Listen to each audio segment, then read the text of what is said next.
ঐতিহাসিক ৭ই নভেম্বর জাতীয় বিপ্লব ও সংহতি দিবস উপলক্ষে ঝালকাঠির কাঠালিয়া উপজেলা বিএনপি ও অঙ্গ সংগঠনের উদ্যোগে বর্ণাঢ্য র্যালি ও আলোচনা সভা অনুষ্ঠিত হয়েছে। শুক্রবার বিকেল ৩টায় কাঠালিয়া বাস স্ট্যান্ড থেকে র্যালিটি শুরু হয়ে প্রেসক্লাব হয়ে সদর ইউনিয়ন পরিষদ চত্বরে এসে শেষ হয়।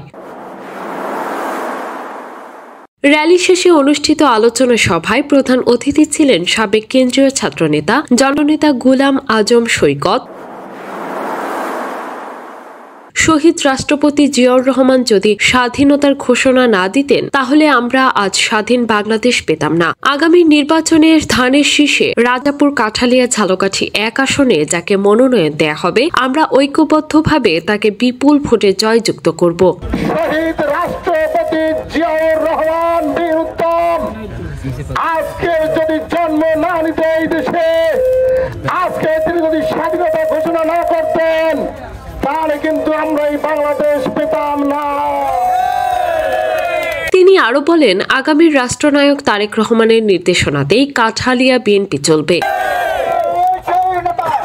তার প্রতিটি নির্দেশ আমরা ঐক্যবদ্ধভাবে পালন করব।